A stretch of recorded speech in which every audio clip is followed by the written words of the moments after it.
नमस्कार, जीत पॉइंटर में आप सभी का स्वागत है। कैसे हैं आप सभी लोग? देखिए, घटना चक्र के पूर्व अवलोकन की सीरीज़ में हम पॉलिटी सब्जेक्ट कवर कर रहे हैं और इसी क्रम में हमने लोकसभा के संबंध में जो व्याख्यात्मक तथ्य हैं वो देखे। आज हम उनसे संबंधित प्रश्न देखेंगे जो प्रीवियस ईयर्स में आए हैं और आने की संभावना है। ठीक है, चलिए शुरू करते हैं। प्रश्न संख्या 1, लोकसभा के लिए चुनाव में निर्वाचित होने के लिए किसी व्यक्ति के लिए न्यूनतम आयु सीमा कितनी होती है? 25 वर्ष होती है। ये ध्यान रखेंगे, कितनी? 25 वर्ष। तो अनुच्छेद 84 ख के अनुसार लोकसभा में निर्वाचित होने के लिए न्यूनतम आयु सीमा कितनी होनी चाहिए? 25 वर्ष। तो राज्यसभा में निर्वाचित होने के लिए न्यूनतम आयु सीमा 30 वर्ष होनी चाहिए। आगे देखेंगे। प्रश्न संख्या 2, संसद सदस्य बनने हेतु न्यूनतम उम्र क्या है? देखिए, संसद सदस्य संसद में बोला जाएगा तो राज्यसभा और लोकसभा आता है। ठीक है, राज्यसभा की जो न्यूनतम उम्र है वो 30 वर्ष है और लोकसभा की न्यूनतम उम्र है 25 वर्ष। लेकिन यहाँ पे बोला गया है संसद। ठीक है, संसद सदस्य बनने के लिए न्यूनतम उम्र कितनी होनी चाहिए ये पूछा गया है। इसमें एक राष्ट्रपति भी जुड़ जाता है संसद में। ठीक है, लेकिन राष्ट्रपति पद के लिए कितनी होती है? 35 वर्ष। तो न्यूनतम आयु तो 25 वर्ष दिखा रहा है। ठीक है, तो यहाँ पे आपको राइट आंसर होगा 25 वर्ष, क्योंकि यहाँ पे न्यूनतम पूछा है। आगे देखेंगे। प्रश्न संख्या 3, लोकसभा का सदस्य चुने जाने के लिए एक व्यक्ति को किस आयु से कम नहीं होना चाहिए? 25 वर्ष से कम नहीं होना चाहिए। प्रश्न संख्या 4, लोकसभा के लिए निर्वाचन के बारे में निम्नलिखित में से कौन सा कथन सही नहीं है? बोल रहे हैं यहाँ पे कौन सा कथन सही नहीं है, देख लेते हैं। निर्वाचन वयस्क मताधिकार के आधार पर होता है, ये बिल्कुल सही बात है, लेकिन प्रश्न के अकॉर्डिंग बोला है नहीं है, तो ये गलत होगा। निर्वाचन का संचालन निर्वाचन आयोग करता है, ये भी सही बात है। लोकसभा का निर्वाचन कौन करते हैं? निर्वाचन आयोग करता है, तो ये राइट है, लेकिन अकॉर्डिंग टू क्वेश्चन ये गलत हो जाएगा। निर्वाचन के लिए मतदाताओं की सूची को राष्ट्रपति के निर्देशन और नियंत्रण में तैयार किया जाता है, ये बिल्कुल गलत है। ठीक है, ये गलत है, ये निर्वाचन आयोग करता है इसका निर्देशन और नियंत्रण। तो सी जो है गलत है, इसलिए पूछा गया कौन सा नहीं है, तो सी हमारा राइट आंसर होगा। निर्वाचन आयोग के अनुरोध पर राष्ट्रपति निर्वाचन आयोग को उसके कार्यों के निर्वहन के लिए आवश्यक कर्मचारी वृंद उपलब्ध कराता है, बिल्कुल सही है। जो निर्वाचन आयोग है, ठीक है, वो क्या करता है? लोकसभा के निर्वाचन का संचालन करता है और उसके लिए जो है आवश्यक जो कर्मचारी चाहिए उसको कौन दिलाता है? राष्ट्रपति जो है उनको देते हैं। ठीक है, तो ये भी सही है, लेकिन प्रश्न के अकॉर्डिंग गलत होगा, तो सी हमारा राइट आंसर है। आगे देखेंगे। भारत में संसद और प्रत्येक राज्य के विधानमंडल के लिए कराए जाने वाले सभी निर्वाचनों तथा राष्ट्रपति और उपराष्ट्रपति के पदों के लिए मतदाता सूची यानी निर्वाचक नावली को तैयार करने का कार्य केंद्रीय निर्वाचन आयोग के निर्देशन में होता है, ध्यान रखेंगे। राष्ट्रपति जी नहीं करते हैं, निर्वाचन आयोग के निर्देशन और नियंत्रण में किया जाता है। ठीक है, 324(1) में इसका प्रावधान किया गया है। आगे देखेंगे।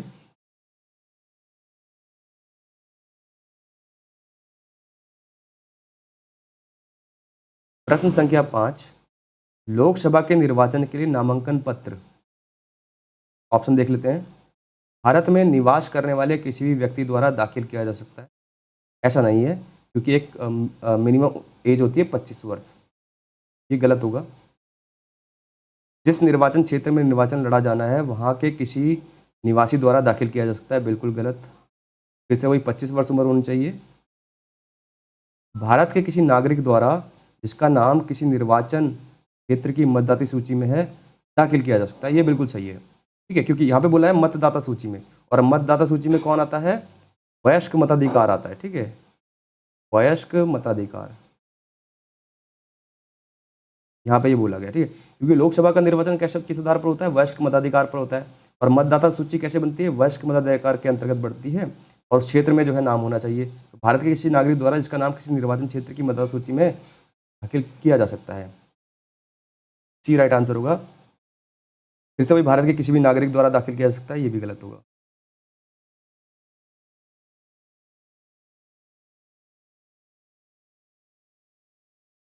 आगे देख लेते हैं, व्याख्या देखते हैं। लोक प्रतिनिधि अधिनियम 1951 की धारा 4 के अनुसार लोकसभा सदस्य के निर्वाचन के लिए किसी भी सामान्य सीट सिक्किम के अतिरिक्त से नामांकन पत्र दाखिल करने के लिए किसी नागरिक को किसी भी राज्य या संघ राज्य क्षेत्र के किसी निर्वाचन क्षेत्र का पंजीकृत मतदान होना चाहिए। अच्छा, यहाँ पे जो है बात की जा रही है लोकसभा के सदस्य की, ठीक है। तो बिल्कुल निर्वाचन क्षेत्र का पंजीकृत होना जरूरी है, यानी मतदाता सूची में नाम होना जरूरी है। अनुसूचित जातियों के लिए आरक्षित लोकसभा सीटों पर नामांकन के लिए किसी भी राज्य की अनुसूचित जाति का सदस्य होना तथा किसी भी संसदीय निर्वाचन क्षेत्र में पंजीकृत मतदाता होना आवश्यक है। बिल्कुल सही बात है। आगे देखेंगे। असम के स्वायत्त शासित जिलों और लक्षद्वीप में अनुसूचित जनजातियों के लिए आरक्षित लोकसभा सीटों पर नामांकन हेतु उसी क्षेत्र की अनुसूचित जनजाति का होना तथा उसी स्वायत्तशासित जिले असम संसदीय क्षेत्र का पंजीकृत मतदाता। सीधा सीधा ये बोला जा रहा है कि अगर अनुसूचित जाति का सदस्य है, ठीक है, तो उसके लिए क्या है, उसी क्षेत्र का जहाँ पे अनुसूचित जनजाति क्षेत्र है वहाँ का पंजीकृत मतदाता होना आवश्यक है, ये बोला गया है, बाकी कुछ नहीं है, ठीक है। जबकि देश की अन्य अनुसूचित जनजातियों के लिए आरक्षित सीटों पर नामांकन हेतु किसी भी राज्य की अनुसूचित जनजाति का सदस्य होना और किसी भी संसदीय निर्वाचन क्षेत्र में पंजीकृत मतदाता होना आवश्यक है, असम की जनजाति को छोड़कर। सिक्किम की लोकसभा सीट पर नामांकन हेतु उसी संसदीय क्षेत्र का पंजीकृत मतदाता होना आवश्यक है, ठीक है। सिक्किम की बात की जा रही है। वर्ष 2003 में सरकार द्वारा राज्यसभा के निर्वाचन के लिए उसी राज्य में पंजीकृत मतदाता होने की बाध्यता को समाप्त कर दिया गया है। 2003 में ये समाप्त कर दिया गया है कि अगर राज्यसभा के निर्वाचन हो रहे थे उसी राज्य में पंजीकृत मतदाता होना आवश्यक नहीं है। लेकिन ये बात की जा रही है केवल राज्यसभा के बारे में, लेकिन लोकसभा के लिए नहीं है। लोकसभा के लिए उसी क्षेत्र का पंजीकृत मतदाता होना आवश्यक है, ठीक है। आगे देखेंगे। प्रश्न संख्या 6, लोकसभा में राज्य को किस आधार पर सीटें आवंटित होती है? जनसंख्या के आधार पर। नहीं, पहले पढ़ चुके हैं।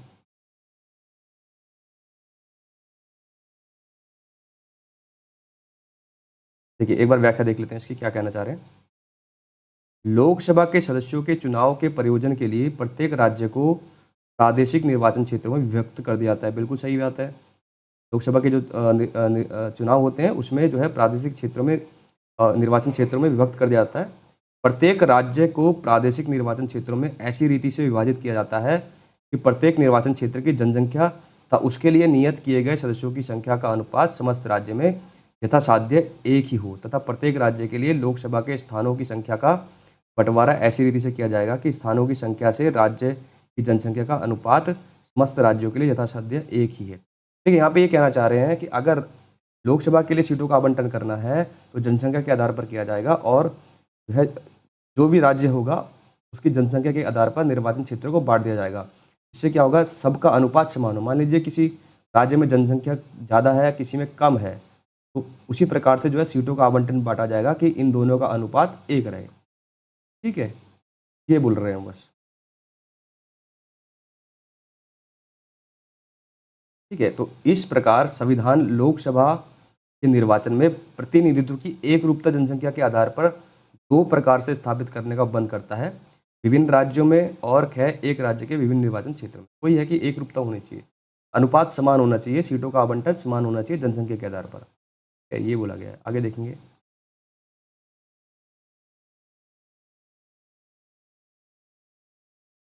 प्रश्न संख्या 7,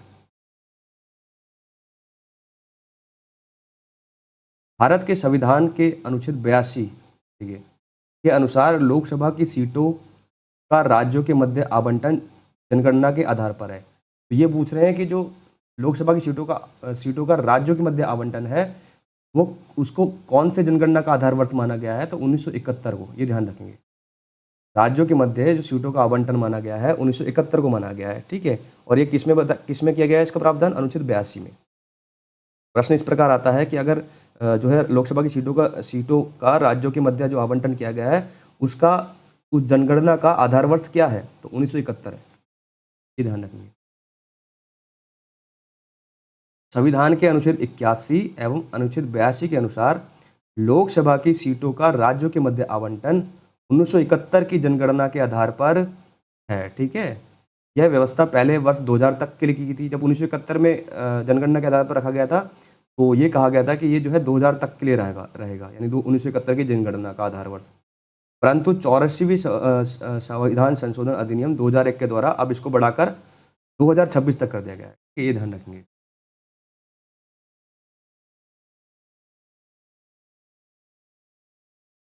लेकिन आधार वर्ष भी 1971 ही है, ठीक है। एक संविधान संशोधन आया 84वां, और उसमें ये पहले 1971 में जो जनगणना आधार वर्ष था वो बताया गया था कि 2000 तक रहेगा, ठीक है।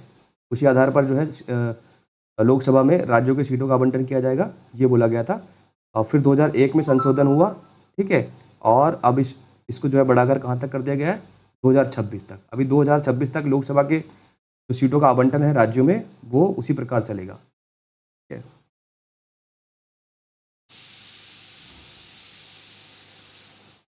आगे देखेंगे प्रश्न संख्या 8।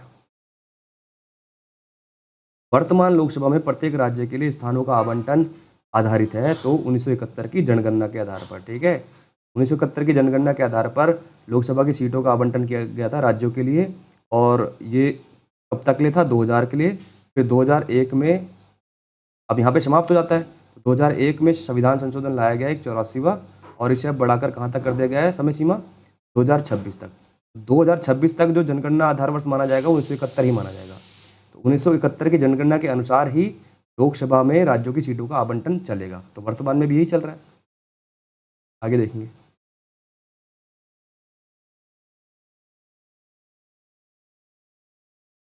प्रश्न संख्या 9। लोकसभा में राज्यवार सीटों का आवंटन वर्ष 1971 की जनगणना पर आधारित है, यह निर्धारण किस वर्ष तक यथावत रहेगा। तो अब ये पहले था 2031 कर दिया गया है, पहले जो है 2000 रखा गया था, ठीक है। फिर 2026 किया गया, यहाँ पे बोल रहे हैं 2031 तक के लिए कर दिया गया निर्धारण इसका। एक बार व्याख्या देख लेते हैं इसकी, ठीक है। 84वें संविधान संशोधन अधिनियम 2001 द्वारा 81(3) एवं 82(3) के परंतु में संशोधन करके 2000 के स्थान पर लोकसभा में राज्यवार सीटों के आवंटन का निर्धारण वर्ष 2026 के पश्चात की गई पहली जनगणना अर्थात वर्ष 2031 के सुसंगत आंकड़े प्रकाशित होने तक संशोधित न किए जाने का प्रावधान किया गया है। इसके निर्धारण के लिए तब तक वर्ष 1971 की जनगणना ही आधार रहेगी। तो कहने का मतलब ये है कि ये जो 1971 का जनगणना आधारित वर्ष है ये 2026 तक रहेगा, ठीक है। और 2026 के बाद जो है जनगणना होगी, जब तक जनगणना होगी तब तक जो है 2031 तक यही चलेगा पैटर्न, 1971 वाला, ये बोल रहे हैं यहाँ पे।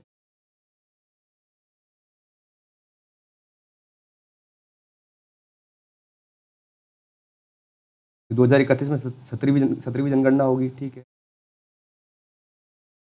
आगे देखेंगे कि हर 10 वर्ष में जनगणना होती है। तो पहले जो है 1971 में हुई, ठीक है, और इसको रखा गया कि 2000 तक यही चलेगी।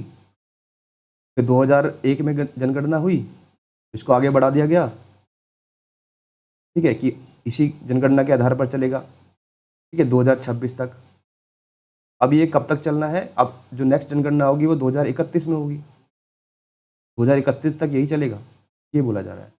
तो हर 10 वर्ष बाद जनगणना होती है, ठीक है। आगे देखेंगे, तो ये समझना बहुत जरूरी है। प्रश्न संख्या 10। 84वें संशोधन अधिनियम द्वारा लोकसभा की कुल सदस्य सीटों की संख्या का निर्धारण 1971 की जनगणना के आधार पर कर दिया गया है। ये तब तक बदली नहीं जाएगी जब तक एक वर्ष शेष के बाद पहले जनगणना नहीं होगी। बिल्कुल सही बात है। तो ये कब तक नहीं बदली जाएगी, 2026 तक नहीं बदली जाएगी। 2031 में फिर जनगणना होगी, ठीक है, पहली जनगणना फिर 2031 में होगी। तो 2031 के बाद जो जनगणना होगी उसके बाद जो है नया जो क्रम बनेगा जनसंख्या का, ये बोला गया है। ठीक, आगे देखेंगे।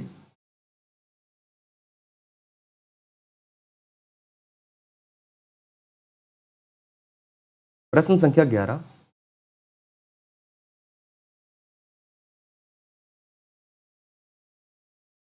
भारत के संविधान में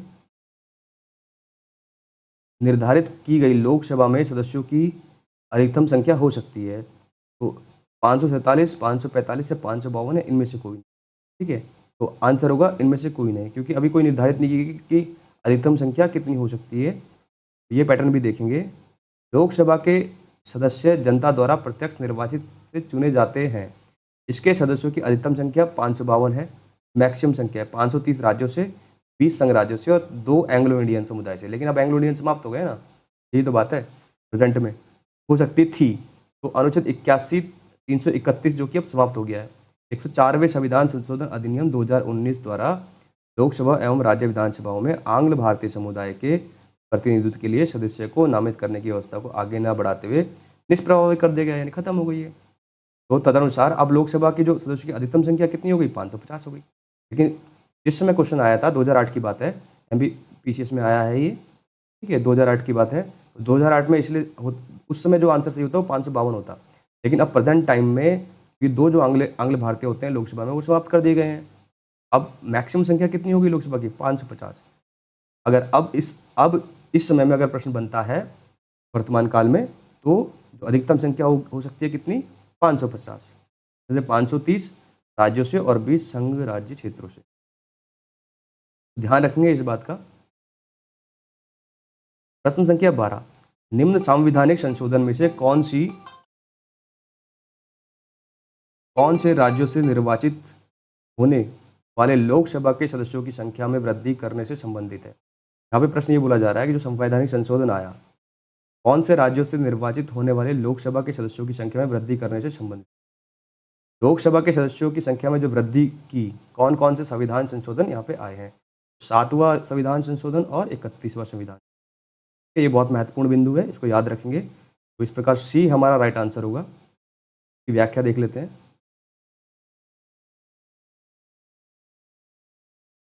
7वें संविधान संशोधन अधिनियम 1956 द्वारा, तो जो 7वां संविधान संशोधन अधिनियम आया 1956 में आया, इसमें राज्यों का पुनर्गठन किया गया था, ठीक है।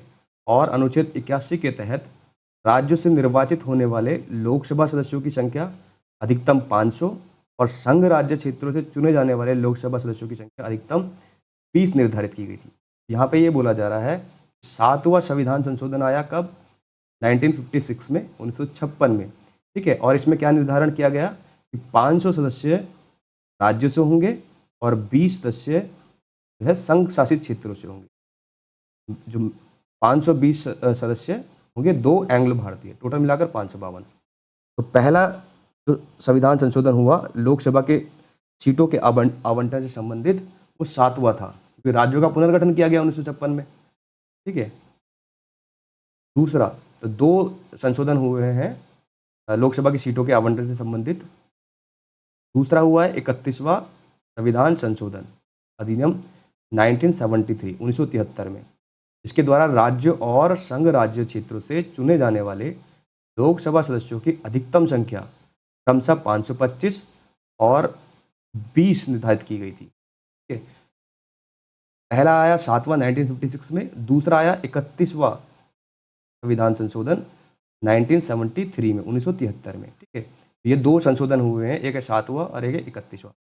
इसमें क्या निर्धारण किया गया कि जो 525 सदस्य हैं वो राज्यों से होंगे और 20 सदस्य संघ राज्य क्षेत्र से होंगे, यानी यूनियन टेरिटरी से होंगे।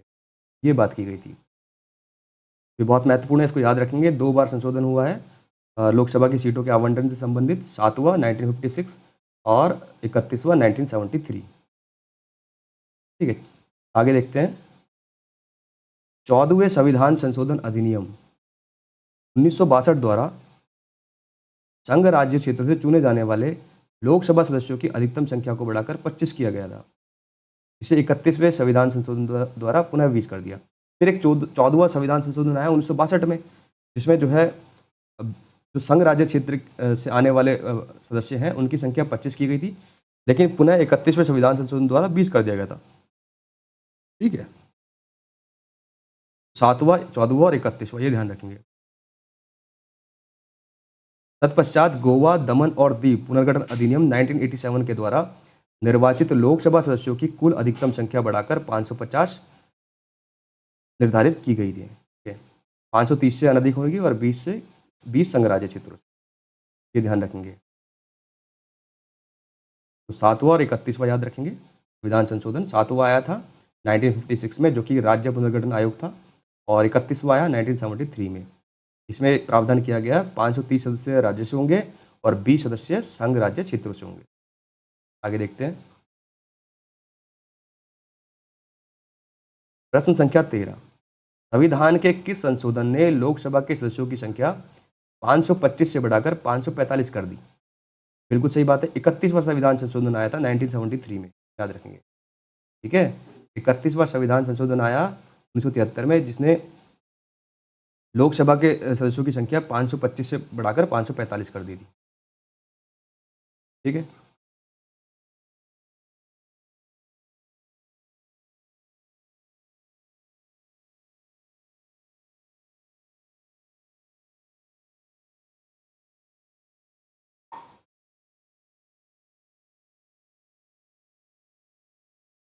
ये पहले डिस्कशन पढ़ चुके हैं हम सारा, वही एक बार फिर भी देख लेते हैं, वर्तमान की स्थिति पता चल जाएगी। 31वें संविधान संशोधन 1973 द्वारा लोकसभा में राज्यों के प्रतिनिधित्व की अधिकतम संख्या 500 से बढ़ाकर 525 तथा केंद्र शासित प्रदेशों के सदस्यों की अधिकतम संख्या 25 से घटाकर 20 की गई थी। ठीक है, जो राज्यों से प्रतिनिधित्व आता था वो 500 से बढ़ाकर 525 कर दी गई, और संघ राज्य क्षेत्रों से आने वाले 25 से 20 कर दी गई। इस प्रकार लोकसभा में कुल निर्वाचित सदस्यों की अधिकतम संख्या 525 से बढ़ाकर कितनी हो गई? 545 हो गई। कि वर्तमान में लोकसभा की अधिकतम निर्वाचित संख्या 550 है, क्योंकि 2 जो आते थे एंग्लो भारतीय, एंग्लो इंडियन, वो समाप्त कर दी गई है। तो अब वर्तमान में अधिकतम संख्या कितनी है? 550, जिसमें से 530 जो है राज्यों से आते हैं और 20 केंद्र शासित प्रदेशों से निर्वाचित हो सकते हैं। ये है, आगे देखेंगे। गोवा, दमन एवं दीव पुनर्गठन अधिनियम 1987 से है ये। 104वें संविधान संशोधन अधिनियम 2019 द्वारा लोकसभा 2 आंग्ल भारतीय समाप्त कर दी गई, बहुत बार पढ़ चुके हैं। वर्तमान में 543 लोकसभा निर्वाचन क्षेत्रों में 524 निर्वाचन क्षेत्र राज्यों के हैं, और जबकि शेष 19 केंद्र शासित प्रदेशों के हैं। देखिए, मैक्सिमम जो संख्या है इस समय लोकसभा की 550 है, क्योंकि 2 तो खत्म हो गए, पहले 552 थी। और वर्तमान में जो स्थिति है, 543 अभी निर्वाचित सदस्य हैं राज्यों से। टोटल 550 में से टोटल जो निर्वाचित सदस्य हैं वो 543 हैं। ठीक, अधिकतम 550 होनी चाहिए, लेकिन वर्तमान में 543 हैं, जिसमें से 524 कहाँ से हैं? राज्यों से हैं, और 19 केंद्र शासित प्रदेशों से हैं, ये ध्यान रखेंगे। ठीक है, अगर प्रश्न इस प्रकार बनता है कि वर्तमान में कुल कितने सदस्य हैं लोकसभा में, तो 543 हैं। और अगर प्रश्न इस प्रकार बनता है कि राज्यों से वर्तमान में कितने प्रतिनिधि निर्वाचित हैं, तो 524 राज्यों से हैं और संघ राज्य क्षेत्रों से 19 सदस्य हैं। आगे देखते हैं।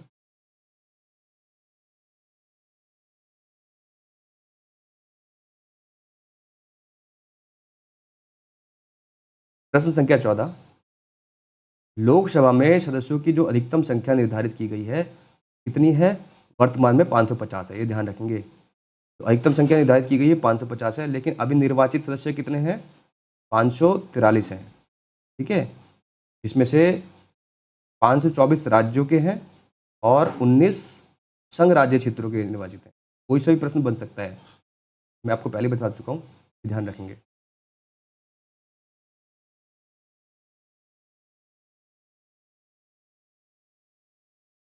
प्रश्न संख्या 15, लोकसभा की वर्तमान सदस्य संख्या क्या है? देखिए आ गया 543। वर्तमान में कितने सदस्य हैं? 543।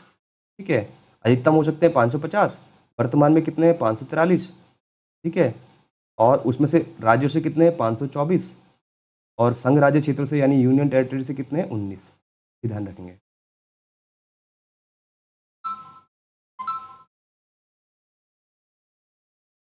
प्रश्न संख्या 16, लोकसभा में केंद्र शासित क्षेत्रों का सर्वाधिक प्रतिनिधित्व कितना हो सकता है? ये यहाँ पे बोला जा रहा है जो केंद्र शासित प्रदेश है यानी संघ शासित क्षेत्र जो है, उनसे अधिकतम कितने सदस्य लोकसभा में निर्वाचित हो सकते हैं? तो ये 20 सदस्य निर्वाचित हो सकते हैं। 31वें संविधान संशोधन 1973 में ये व्यवस्था की गई थी कि 530 सदस्य जो है मैक्सिमम कहाँ से होंगे, राज्यों से होंगे, और 20 सदस्य केंद्र शासित प्रदेश से होंगे। मैक्सिमम की बात की, राज्यों से अधिकतम 530 और केंद्र शासित प्रदेशों से अधिकतम 20 होने चाहिए। यहाँ पे पूछा है कि केंद्र शासित क्षेत्र से सर्वाधिक प्रतिनिधित्व कितना होना चाहिए, 20। लेकिन वर्तमान में कितना है, 19 है, अभी 19 निर्वाचित हैं और राज्यों से 524 निर्वाचित हैं। टोटल मिला के वर्तमान में कितने सदस्य हैं अभी, 543। ये भी क्वेश्चन पूछे जा सकते हैं। आगे देखेंगे प्रश्न संख्या 17। आम चुनाव 2009 में 543 लोकसभा निर्वाचन क्षेत्रों के लिए चुनाव हुआ है, ठीक है। इनमें से कितने लोकसभा निर्वाचन क्षेत्र राज्यों के थे, ये उसमें की बात है, उसमें 530। आगे देखते हैं।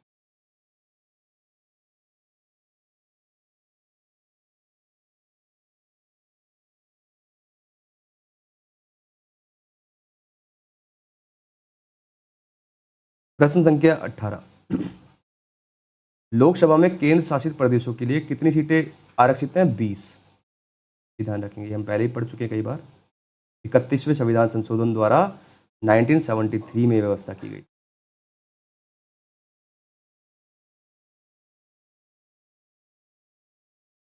प्रश्न संख्या 19। भारतीय संविधान के किस अनुच्छेद के अंतर्गत लोकसभा में अनुसूचित जातियों के आरक्षण का प्रावधान किया गया है। देखिए यहाँ पे पूछा गया है, जो लोकसभा है उसमें अनुसूचित जाति यानी एससी के आरक्षण का प्रावधान कौन से अनुच्छेद में किया गया है। तो ये अनुच्छेद में किया गया 330 में। बहुत महत्वपूर्ण क्वेश्चन है ये, ठीक है, ध्यान रखेंगे। लोकसभा में अनुसूचित जातियों के आरक्षण का प्रावधान कौन से अनुच्छेद से किया है, अनुच्छेद 330 से।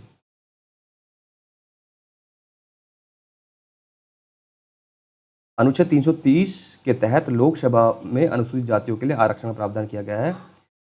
अनुच्छेद 330 एक के उपखंड ख में असम के स्वशासित जिलों की अनुसूचित जनजातियों को छोड़कर अन्य अनुसूचित जनजातियों के लिए तथा उपखंड ग में असम के स्वशासित जिलों की अनुसूचित जनजातियों के लिए लोकसभा में आरक्षण की व्यवस्था की गई। ठीक है, कोई बात नहीं। 330 याद रखेंगे। लोकसभा में अनुसूचित जातियों के लिए आरक्षण का प्रावधान कौन से अनुच्छेद से किया गया है, 330 से। ये ध्यान रखेंगे, बस अनुच्छेद याद रखेंगे आप, 330।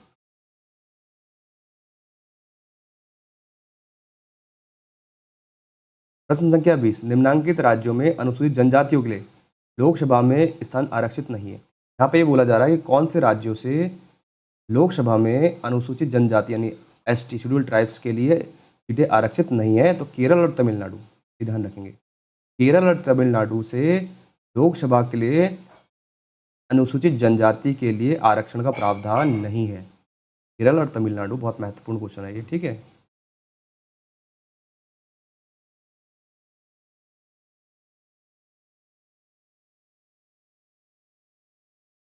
देखिए एक बार व्याख्या देख लेते हैं इसकी।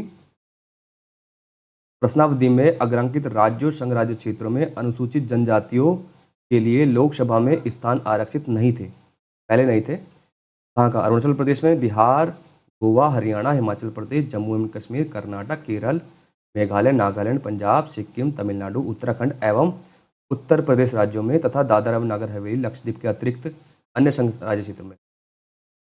वर्ष 2008, देखिए वर्ष 2008 के परिसीमन के बाद कर्नाटक और मेघालय में अनुसूचित जनजातियों के लिए लोकसभा में स्थान आरक्षित किए गए हैं, जबकि शेष उपयुक्त राज्यों संघ राज्य क्षेत्रों में पूर्व स्थित है। इस प्रकार वर्तमान में विकल्प ए सही है। यानी वर्तमान में अनुसूचित जातियों के लिए लोकसभा में अरुणाचल प्रदेश, गोवा, मणिपुर, मेघालय, मिजोरम, नागालैंड, सिक्किम, त्रिपुरा राज्यों में तथा दिल्ली को छोड़कर अन्य सभी संघ राज्य क्षेत्रों में है।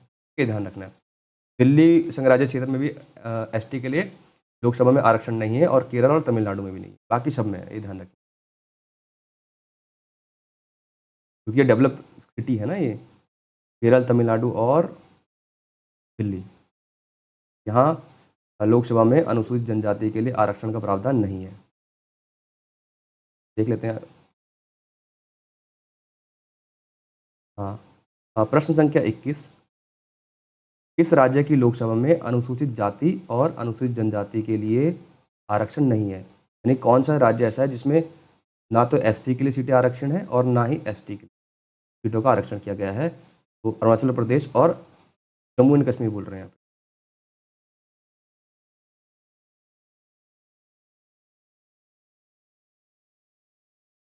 आगे देखेंगे प्रश्न संख्या 22। लोकसभा में अनुसूचित जनजाति के लिए आरक्षित स्थानों की संख्या कितनी है? देखिए, एससी के लिए कितनी सीटें आरक्षित हैं लोकसभा में, उसकी बात की जा रही है। तो 84 सीटें, ये ध्यान रखेंगे। लोकसभा में जो है 84 सीटें किसके लिए आरक्षित हैं? एससी के लिए। ठीक है, तो लोकसभा में अनुच्छेद 330 के तहत अनुसूचित जातियों के लिए और अनुसूचित जनजातियों के लिए आरक्षण का प्रावधान है।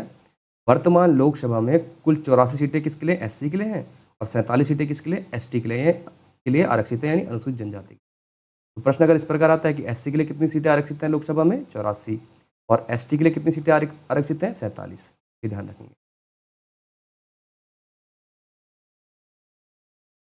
आगे देखते हैं प्रश्न संख्या 23।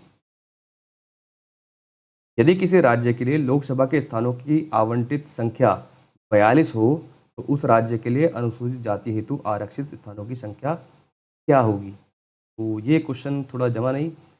लोकसभा में जो है एससी के लिए आरक्षित सीटें कितनी है? 84। यहाँ पे ये बोला जा रहा है कि अगर किसी राज्य को 42 सीटें हैं किसी राज्य के पास लोकसभा की, उसमें से एससी की कितनी सीटें होंगी, ये बोला जा रहा है। देख लेते हैं क्या व्याख्या दी है इन्होंने। देखिए, अनुच्छेद 330(2) के अधीन किसी राज्य में अनुसूचित जातियों या अनुसूचित जनजातियों के लिए आरक्षित स्थानों का अनुपात लोकसभा में उस राज्य को आवंटित स्थानों की कुल संख्या से वही होगा जो उस राज्य की अनुसूचित जातियों की अथवा उस राज्य की या उस राज्य के भाग की अनुसूचित जनजातियों की जिनके संबंध में स्थान इस प्रकार आरक्षित है। देखिए, यहाँ पे समझेंगे इतना बड़ा बड़ा जो लिखा गया है, क्या कहा गया है। तो यहाँ पे ये बोला गया है कि कोई भी अनुपात, कोई भी संख्या निश्चित नहीं है। कोई राज्य है, अगर राज्य में जनसंख्या और राज्य की जनसंख्या है, ठीक है, और उसमें कुछ ऐसी जनसंख्या है, तो इन दोनों का जो अनुपात है जनसंख्या और एससी का, उसी अनुपात में जो है सीटों का आवंटन किया जाए। अब हर राज्य की जनसंख्या अलग अलग है, तो कोई भी निश्चित नंबर नहीं है एससी के लिए आरक्षित सीटों का राज्य में, ये ध्यान रखेंगे। वो जनसंख्या के अनुपात के हिसाब से होगा। जनसंख्या और जो एससी है या फिर एसटी है, उनकी जनसंख्या के अनुपात के हिसाब से सीटों का आवंटन किया जाएगा। यहाँ पे ये बात बोली है, कोई भी संख्या निश्चित नहीं है।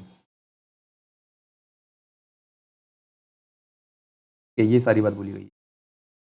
आगे देखेंगे प्रश्न संख्या 24।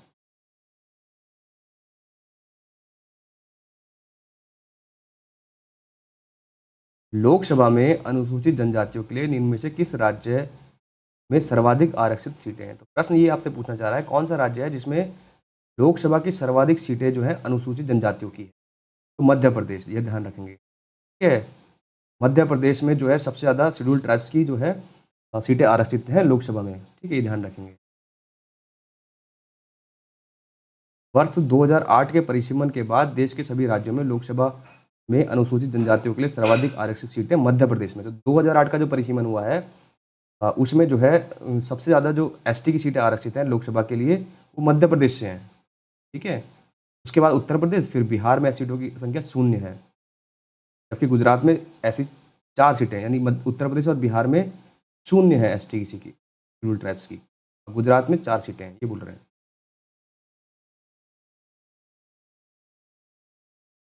कि सबसे ज़्यादा शेड्यूल ट्राइब्स कहाँ पाई जाती है? मध्य प्रदेश में। प्रश्न संख्या 25। निम्नलिखित में से कौन सा राज्य लोकसभा में अनुसूचित जनजातियों के सर्वाधिक प्रतिनिधि निर्वाचित करता है? तो मध्य प्रदेश करता है। एसटी की बात की जा रही है। तो सबसे ज़्यादा प्रतिनिधित्व कहाँ से आते हैं एसटी के लिए? लोकसभा में मध्य प्रदेश से। आगे देखेंगे प्रश्न संख्या 26। लोकसभा में आंग्ल भारतीय समुदाय के सदस्य मनोनीत करने की शक्ति किसके पास है? ठीक है, तो वो राष्ट्रपति जी के पास होती थी, लेकिन अब सब कुछ समाप्त हो चुका है। तो आज के लिए वीडियो लेक्चर यहीं रखते हैं। वीडियो ज़्यादा लंबी हो जाएगी। धन्यवाद।